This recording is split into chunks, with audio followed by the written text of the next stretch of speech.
축복으로 바꾸는 능력, 축복된 귀한 말씀인데요. 여러분의 삶 속에 혹시 저주라 어떤 고통이 있을 때 그 고통을 저주로만 생각하고 있다면 이 시간에 말씀을 들으면서 축복일 수 있다 이런 생각으로 바뀌는 그런 귀한 축복의 은혜 시간이 되기를 바랍니다. 같은 신앙생활을 해도요, 또 같은 종류의 어려움을 당해도 어떤 사람들은 그걸 저주의식으로 해석한 사람들이 있어요. 망했다, 실패했다, 하나님이 나를 사랑하지 않아서 그렇다, 뭐 이런 식으로 해석을 하고 굉장히 힘들어하죠.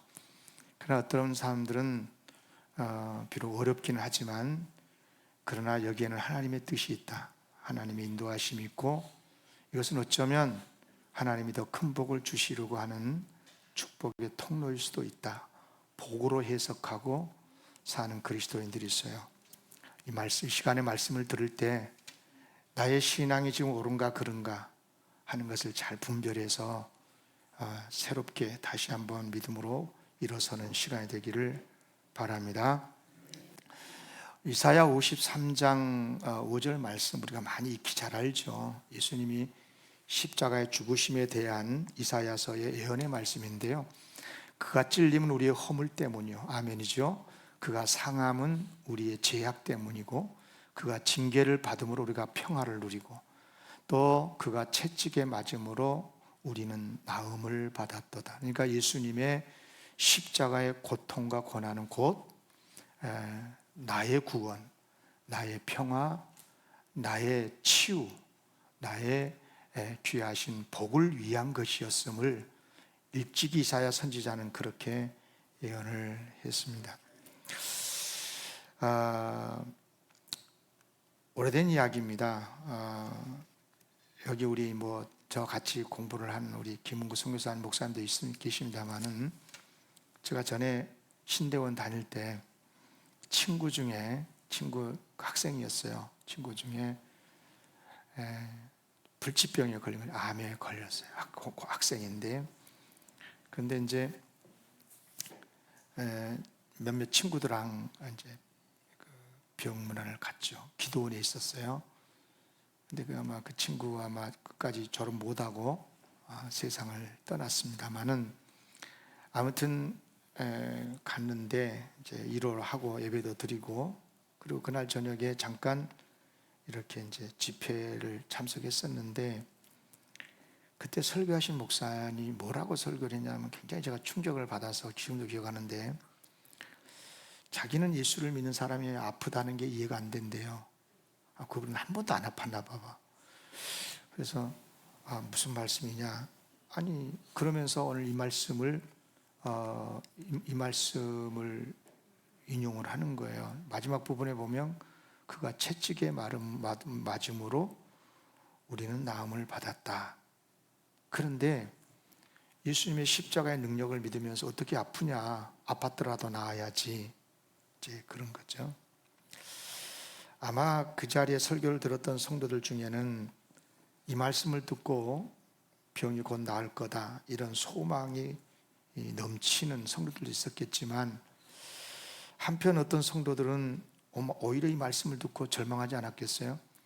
나는 이제까지 예수님을 잘 믿는다고 생각을 했고, 그런데 이렇게 병들어서 죽어가고 있다면 나는 뭐야, 나가 예수를 잘 못 믿었나, 이런 생각을 하면서 절망하지 않겠어요? 여러분 어떻게 생각을 하십니까? 꼭 질병만 그런 건 아니지만 기도를 했는데 안 돼요. 기도를 했는데도 병이 낫지를 않아요. 그러면 그런 것은 정말 믿음이 없어서, 구원을 받지 못해서 그런 것인가? 그렇다면 여러분, 사도 바울 같은 경우는 어떻게 되는 거예요? 아시다시피 바울에게 평생 몸에 지니는 질병이 있었다잖아요. 낫지 않았어요. 기도했는데 3번씩이나 간절하게 기도했는데 낫지를 않았어요.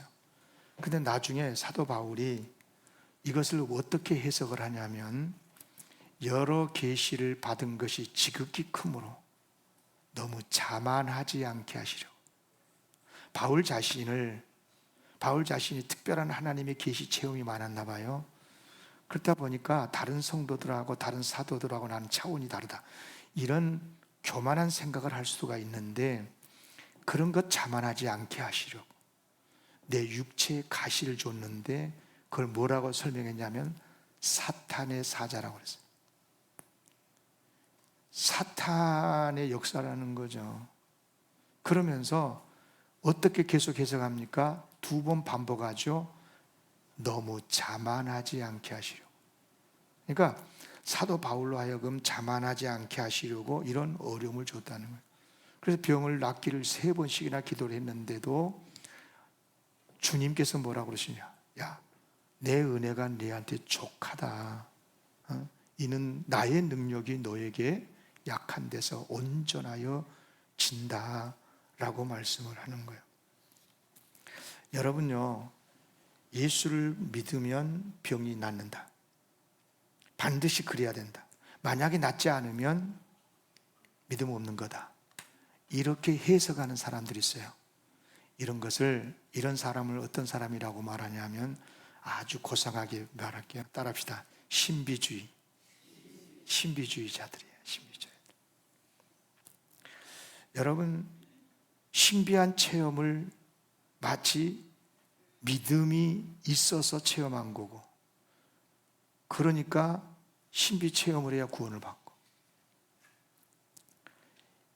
이것은 정말 잘못된 신앙이에요. 마치 이런 거죠.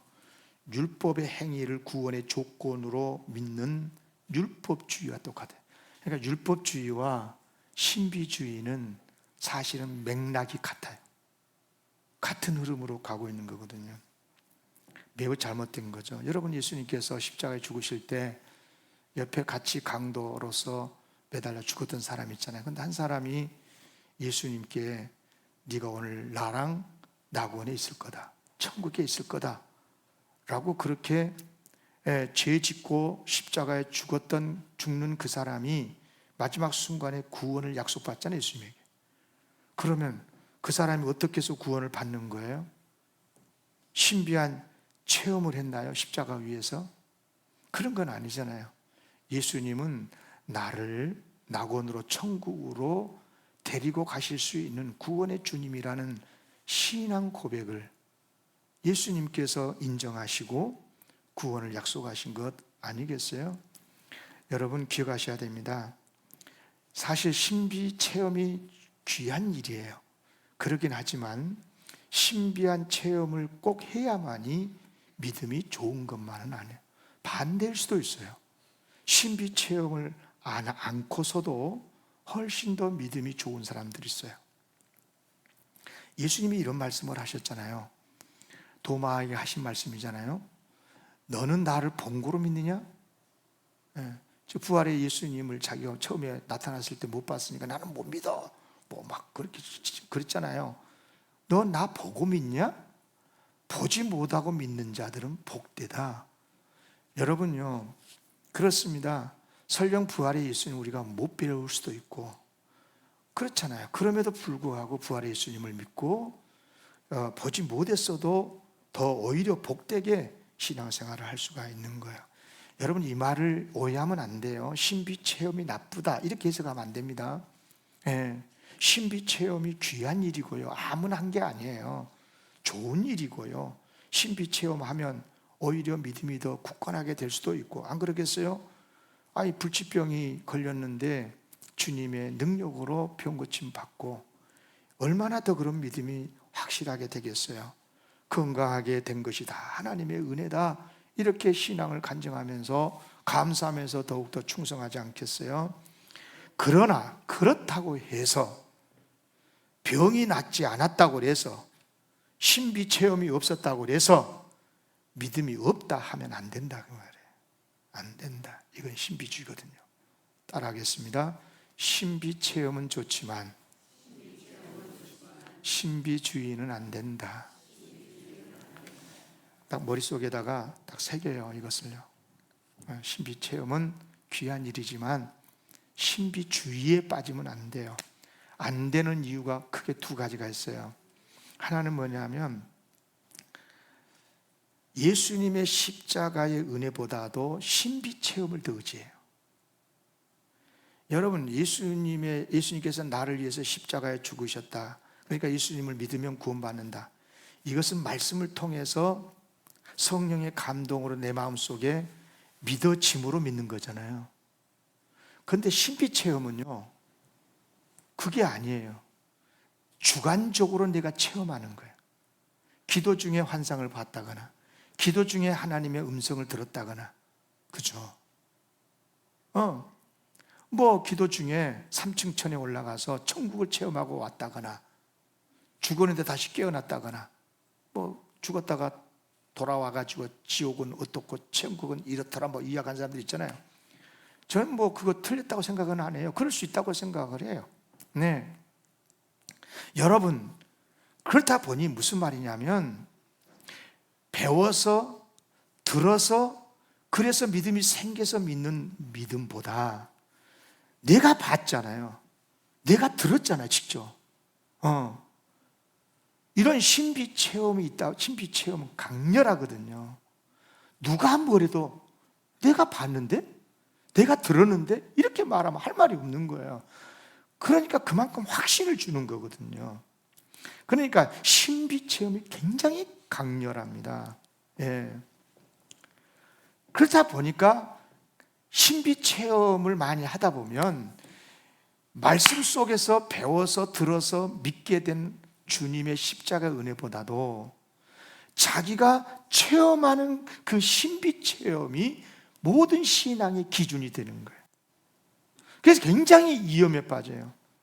이런 분들이 교회에 많아지게 되면 굉장히 교회가 어지럽습니다. 예. 조용하게 교회에 와서 예배드린 사람들은 다 믿음이 없는 사람처럼 보이고, 예.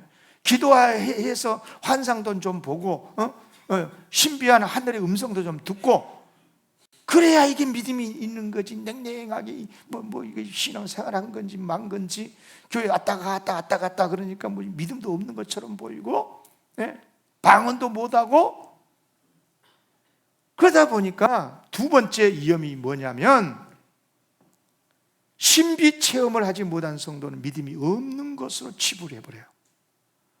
말로는 그렇게 안 해도 치부한다는 말이 마음으로 그렇게 인정한다는 거잖아요. 예? 아, 저 사람, 아이고, 장로가 돼갖고, 안수집사가 돼가지고, 뭐 수십 년 교회 다녔다더만, 뭐 환상 한 번도 못 보고, 뭐 이러면서 이렇게 믿음 없는 것으로 치부한다, 이 말이에요. 굉장히 위험한 이야기거든요. 그래서 여러분, 신비주의는 안 되는 거예요. 따라합시다. 신비 체험은 좋지만, 신비주의는 안 됩니다. 아멘. 아멘. 여러분, 사도 바울 있잖아요. 사도 바울이 예수 그리스도를 믿고 정말 세계 선교 복음화를 위해서 얼마나 충성을 했어요. 얼마나 힘썼어요. 그런데 알고 봤더니 그의 삶은 늘 공고했거든요. 몸에 질병도 있었고, 뭐 죽을 고비를 얼마나 많이 넘겨요.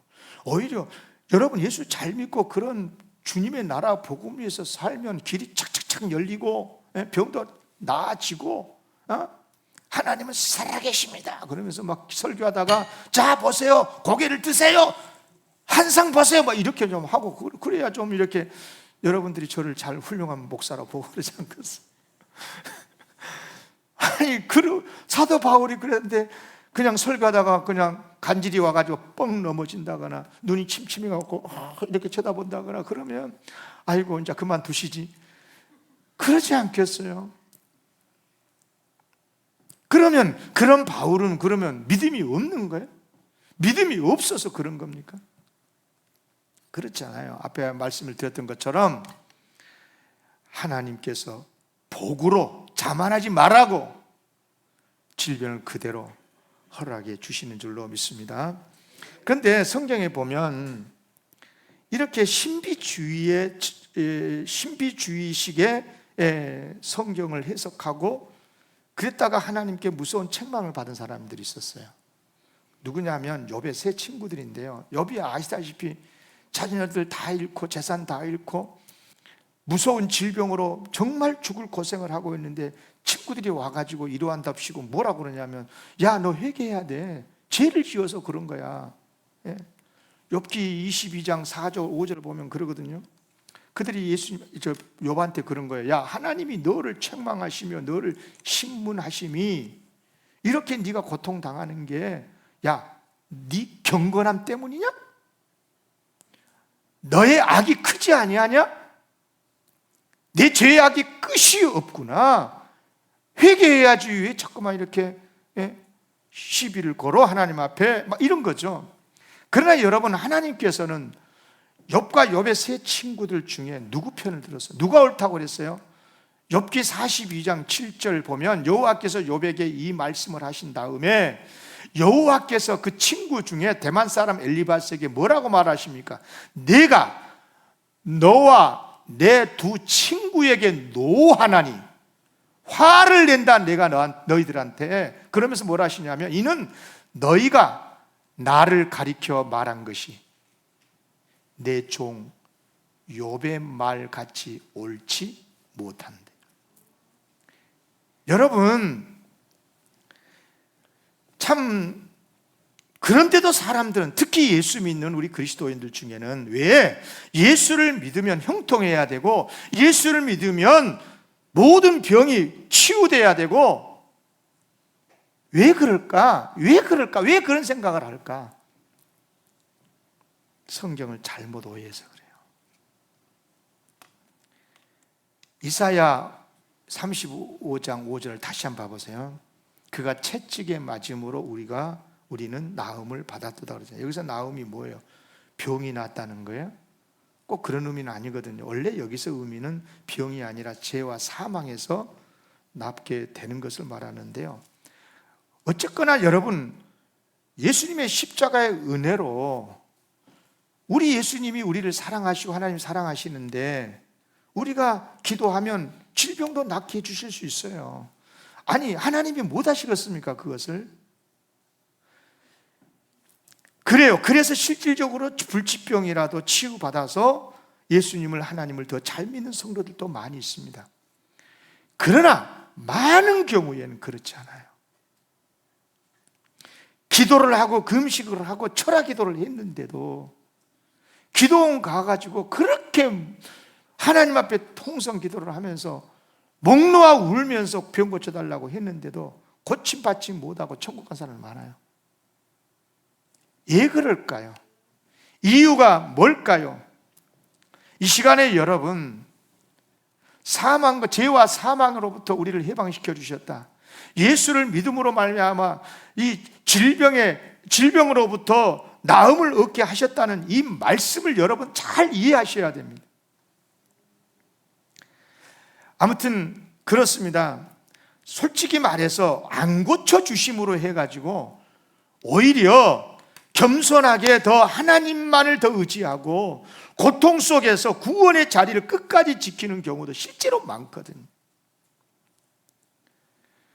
중요한 것은 고침을 받았든 못 받았든 그것이 우리를 위한 하나님의 뜻이고 하나님의 복일 수도 있다.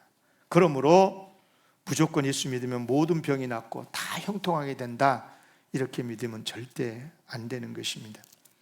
그러니까 예수님께서 채찍에 맞음으로 우리가 나음을 입었다는 말은 예수님이 이런 분이시니까 예수님을 믿으라는 말씀입니다. 예수님의 십자가를 믿으면 무조건 병이 낫는다, 그렇게 해석하면 굉장히 위험한 해석이 돼요. 그것이 곧 우상숭배가 되거든요. 예수를 믿는 목적이 병 고침 받는 것이 돼버리니까. 탐심은 곧 우상숭배라 그렇지 않았어요? 그러므로 우리가 예수님을 믿되 바르게 믿어야 되는데, 하나님의 영광을 위해서 믿어야 되고, 나 같은 죄인을 구원해 주신 주님의 은혜를 감사하면서 믿어야 되고, 그러면서 하나님의 뜻대로 살아야 될 줄로 믿습니다. 돈 더 잘 벌고 더 건강하기 위해서 예수를 믿으면, 그러면 늙어지고 아프고 죽으려고 그러면 예수 안 믿어야지. 그러면 큰일 납니다. 절대 그러면 안 돼요. 자, 그런데 우리가 참 부족해가지고 처음부터 이런 바른 믿음을 갖기가 쉽지를 않아요. 그래서 예수님께서 이 세상에 계실 때 많은 사역을 하셨습니다만은 나중에 궁극적으로 십자가에 죽으시고 부활하심을 인류 구원의 역사를 일으키셨죠. 그런데 그 전에 예수님께서 하시는 여러 가지 사역 가운데 전도에서 예수 믿게도 하시는 전도 사역도 하셨지만 특별히 두 가지 사역에 집중하셨어요. 예수님이. 하나는 뭐냐면 가르치셨어요. 예수 내가 누군 줄 아니? 내가 곧 길이요 진리요 생명이다. 나를 믿어야 구원받는다. 나는 천국으로 가는 문이다. 우리 아버지는 하나님이고 나는 하나님의 아들이고. 예수님이 많은 것을 가르치셨어요. 그리고 예수를 믿으면 이렇게 살아야 된다 하는 이른바 그리스도인의 윤리 강령도 가르쳐 주시고, 이렇게 이제 하나님의 뜻이 무엇인지, 구원이 무엇인지 이런 것들을 자세하게 가르쳐 주셔요. 또 하나는 뭐냐면, 그런데 그렇게 가르침을 받아가지고 고개 끄덕하고 맞겠네, 맞다, 참 놀랐다, 그렇게만 해가지고 믿음이 확실하게 안 드니까 예수님께서 또 다른 중요한 사역을 하셨는데 뭐냐면 치유 사역을 하셨어요. 온갖 질병들을 고치시고 귀신을 내어 쫓으시고, 그런 사역을 하셔요. 그러니까 무슨 말이냐면 예수님께서 우리를 향하신 하나님의 뜻이 뭐냐? 우리가 구원받는 거고 하나님의 자녀가 되는 거고 천국 백성으로서 살아가는 것. 그런데 이것을 이루기 위해서 예수님이 오셨는데 그 예수님을 확실하게 믿으려면 어떻게 해야 되느냐? 그래서 직접적인 신비 체험을 하도록 하기 위해서 질병도 치유해 주시고 약함을 고쳐주시고 귀신을 내어 쫓아주시고, 그렇게 해서 그 예수님이 정말 하나님께서 보내주신 메신저, 구원자가 맞네, 그리스도가 맞네 하고 믿을 수 있도록. 아멘. 그래서 예수님은 가르치심의 사역과 치유 사역을 집중해서 하셨던 거예요. 그렇습니다. 목적은 하나입니다. 예수님을 믿어서 영생을 얻도록 하시기 위해서. 아멘. 그러니까 병을 고쳐주시더라도 병 고침 그 자체가 목적이 아니고, 그렇게 해서 그 치유의 은혜로 저분이 진짜 나의 구주가 맞네, 그래서 예수를 구주로 믿을 수 있도록 구원자로 믿고 죄와 사망에서 건짐받고 하나님의 은혜로 살도록 하시기 위해서 하시는 줄로 믿습니다. 그런 의미에서요, 같은 신앙생활을 하더라도요, 신앙의 우선순위가 매우 중요해요. 무엇이 먼저고 무엇이 나중이고, 이 순서가 바뀌어버리면 이단이 됩니다. 순서가 바뀌어버리면 우상 숭배를, 똑같이 예수 믿고 똑같이 하나님 믿는데 우상 숭배가 돼버려요.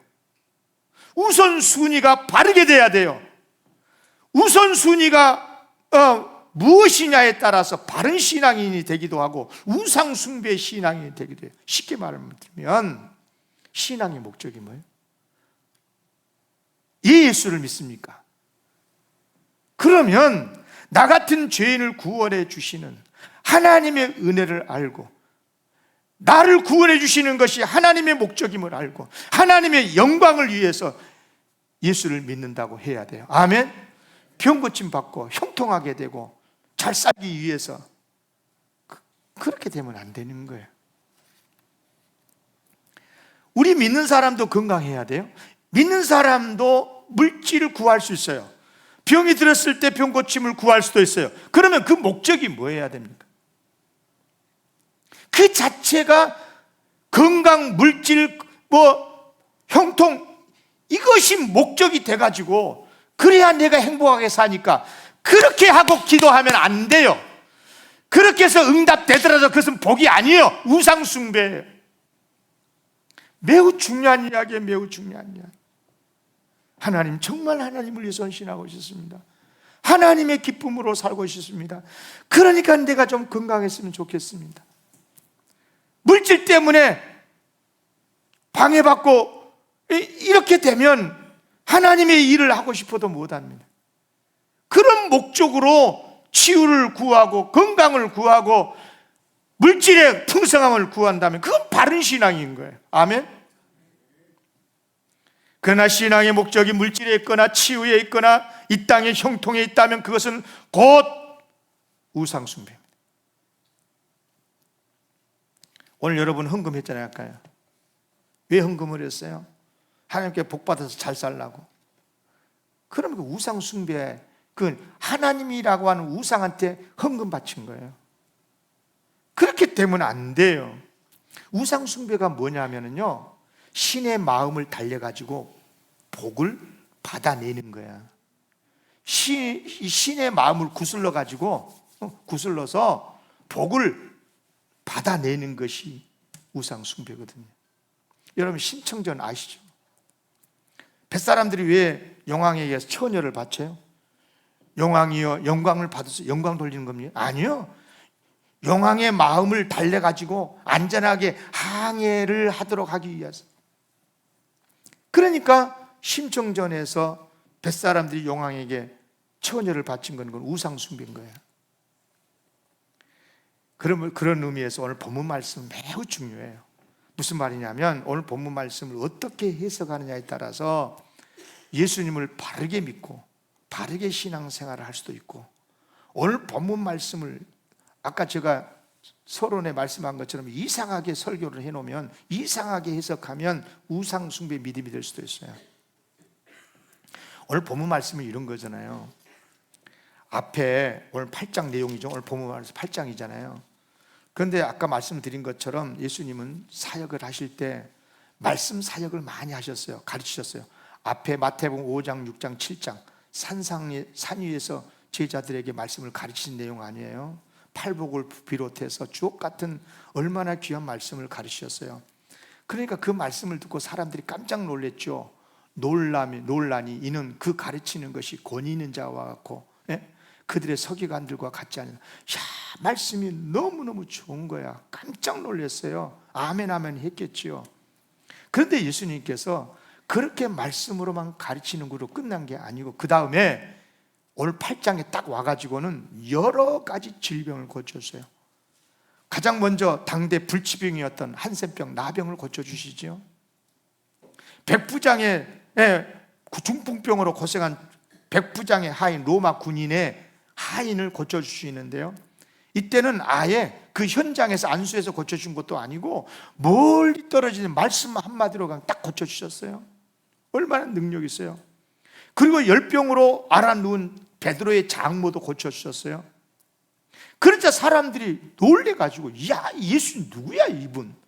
말씀으로 우리에게 주옥 같은 신비한 하늘의 복음만 전해주신 분인 줄 알았더니, 이야, 이런 귀신도 쫓아내고 병도 고쳐주고 이게 뭐지?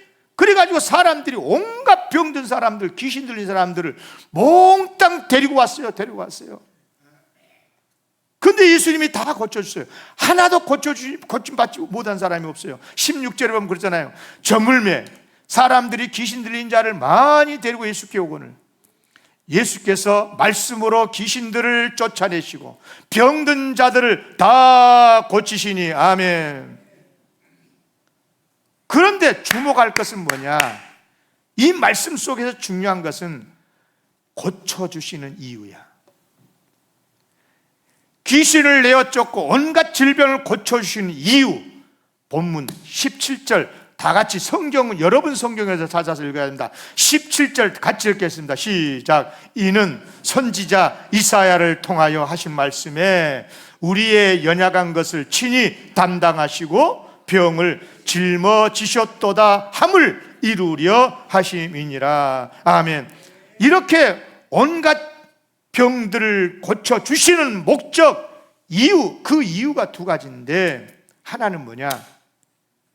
예수님께서 병 고쳐주시는 것은 구약의 예언대로 메시아가 오시면 병도 고쳐주신다, 그 말씀, 그 예언을 성취하는 일이라는 거예요. 그러니까 이사야 선지자가 예언했던 말씀이 그대로 이루어지는, 바로 저 예수님이 구약이 예언한 바로 그 메시아라는 것을 믿도록 하기 위해서 그렇다 이 말이에요. 아멘. 그러니까 병을 고쳐주면 병 고치는 것이 목적이 아니고, 이렇게 병을 고치시는 그분이, 저 예수님이 구약에서 이사야가 예언한 그 메시아가 맞다, 그분을 믿으라는 거예요. 아멘.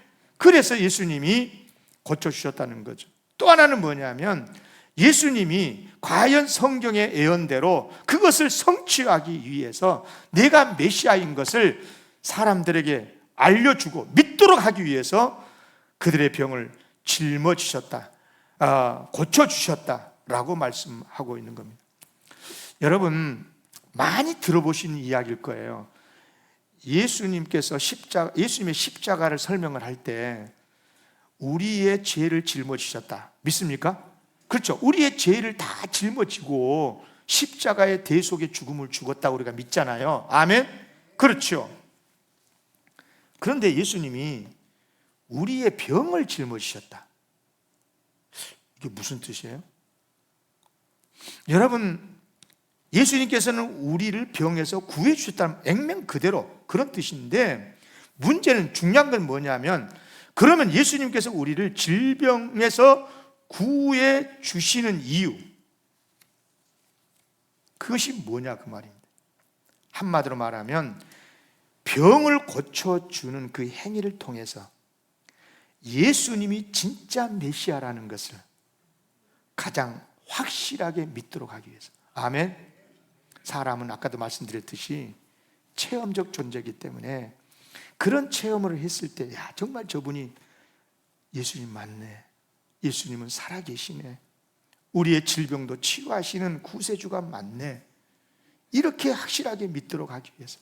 여러분요, 사람이 이제 우리 처음 창조되었을 때는 병이 없었잖아요. 병이 언제 생겼냐 그러면 죄를 지었을 때, 사람이, 우리 아담과 하와, 우리 인류가 최초의 인간이 죄를 짓고 나니까 하나님의 저주가 임하잖아요. 그런데 세상에 온갖 많은 해로운 것들이 들어왔어요. 그런데 가장 대표적인 해로운 것이 뭐냐면, 우리 인간이 죄를 지음으로 인해서 우리 인간에게 찾아온 가장 무서운 저주, 그 두 가지를 말하라면 하나는 질병이고 하나는 죽음이에요. 죄와 죽음, 사망이라 그 말입니다.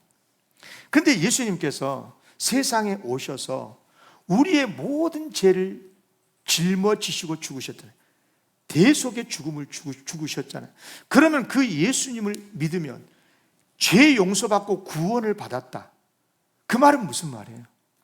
죄의 결과로 오는 그 저주인 질병과 사망으로부터, 죽음으로부터 자유를 얻게 해주셨다는 뜻인 거거든요. 거기서부터 그 질병의 권세, 사망의 권세로부터 우리가 해방이 되었다는 뜻인 거예요. 당연히 그렇지 않겠습니까? 죄를 용서하셨으니까, 죄의 권세가 죽었으니까, 죄로 인한 저주가 사라졌으니까, 죄로 인해서 찾아온 그 무서운 질병과 사망으로부터 해방이 되어야 당연한 것 아닙니까? 그런데 여기서 죄와 사망으로부터 해방이 되었다는 것을 어떻게 해석하느냐는 거예요. 여기서 잘못 해석하면, 여기서 길이 잘못돼 버리면 진짜 잘못되기도 하고 신비주의에 빠지기도 하고 진짜 복음주의로 바르게 신앙생활 할 수도 있어요. 지금부터 설교를 잘 들으셔야 돼요. 여러분, 사망 먼저 생각해보고, 죽음. 우리가 예수를 믿음으로 사망으로부터 해방을 얻었다, 죽음으로부터, 죽음의 권세로부터 해방, 예수님의 부활을 죽음의 권세로부터 살아나셨다, 부활하셨다, 그렇게 해석하잖아요. 그건 다 아멘이죠. 아무도 이의를 걸질 않아요. 그런데 여러분, 사망이라는 게 우리의 죄악 때문에 우리에게 온 하나님의 심판, 저주라는 것도 아시지요? 그런데 예수님이 십자가에 죽으심으로 사망의 권세를 없앴어요. 사망의 권세를 박살내고 우리를 구원해 주셨단 말이에요. 해방시켜 주셨단 말이에요. 근데 우리 다 죽잖아. 안 죽어요? 죽잖아요. 사망에 이른다고요, 우리가. 예수 믿는 사람 지금까지 다 죽었어요. 예수 믿는다고 해서 이 세상까지 아직까지 200살, 300살 안 죽은 사람 하나도 없어요. 다 죽었어요. 여러분 말 안 할게. 나도 죽어. 저도 곧 죽을 거라고요. 그런데 성경에서 사망을 말할 때 두 가지 사망을 말해서, 하나는 이 세상에서 죽는 이 목숨이 끊어질 날이 온 거죠. 또 하나는 죽은 다음에 지옥에 가서 영벌, 영원히 고통받는, 이것을 계시록에서는 둘째 사망이라 그래요. 이 사망을 두 가지로 말하거든요. 자, 보세요. 예수님을 믿음으로 사망에서 해방이 되었다, 이 말을 가지고 세상에서 안 죽는다, 예수를 믿으면 안 죽는다, 이렇게 말하면 안 돼요. 그러면 이단이 돼버려요. 그건 이단이에요. 반드시 죽습니다. 그런데 왜 성경은 사망에서 해방되었다라고 말씀하시느냐? 여기에 비밀이 있는 거예요. 따라하겠습니다. 주님 안에서 죽는 것은 복이기 때문이다. 완전히 해석이 바뀌어져요. 인간의 이 육신의 목숨이 끊어지는 것에 대한 해석이 완전히 바뀌어지는 거예요. 저주가 아니고 멸망이 아니고 하나님의 나라, 하나님이 우리에게 영생 얻도록, 영원히 살도록 하시기 위한 하나님의 나라 천국에 들어가게 하시는 통로, 축복의 통로다, 그 말이에요. 아멘. 그래요. 여러분, 그런데 천국에 가려면, 천국에 가서 영생 복락을 누리려면 어떻게 해야 돼요? 반드시 죽어야 돼요. 안 죽으면 안 돼요. 안 죽으면 천국 못 가, 예수님 오기 전에는. 그렇잖아요. 여러분, 특히 이 몸이 있잖아요. 여러분이 가지고 있는 이 몸, 병들고 안 먹으면 배고프고 조그마한 어려우면 콜록콜록 감기하고, 늙어지고 걷기도 힘들어지고 치매 걸리고 그래서 죽고 하는 이 육신의 몸, 이건 죄에 젖어 있는 몸이잖아요. 이거 죽어야 돼요. 죽어서 흙으로 돌아가야 돼요. 그래야 영광스러운 몸으로 부활해서 영원히 살게 되는 줄로 믿습니다. 그러니까 죽음의 개념이 완전히 바뀌는 거죠. 질병도 마찬가지, 질병도. 우리가 예수님의 십자가의 은혜로 죄의 저주에서 벗어나면, 그럼에도 불구하고 육신의 죽음이 있듯이 세상에서의 질병도 없어지지 않고 있어요. 그런데 그 의미가 달라지는 거예요. 이때 질병은 결코 저주가 아닌 거예요. 따라가겠습니다. 주님 안에서 질병은 저주가 아닙니다. 복입니다. 여러분, 어떻게 질병이 복이냐고요? 왜 복이에요? 사람이, 진짜 사람이요, 남보다 조금만 이 형통하면 교만해져.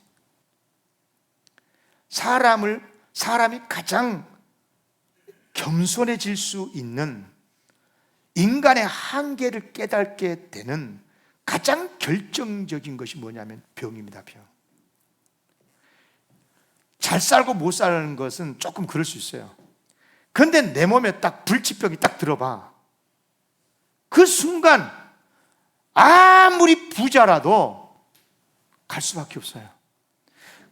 인간이 이렇구나. 인간의 한계를 깨닫는 거거든요.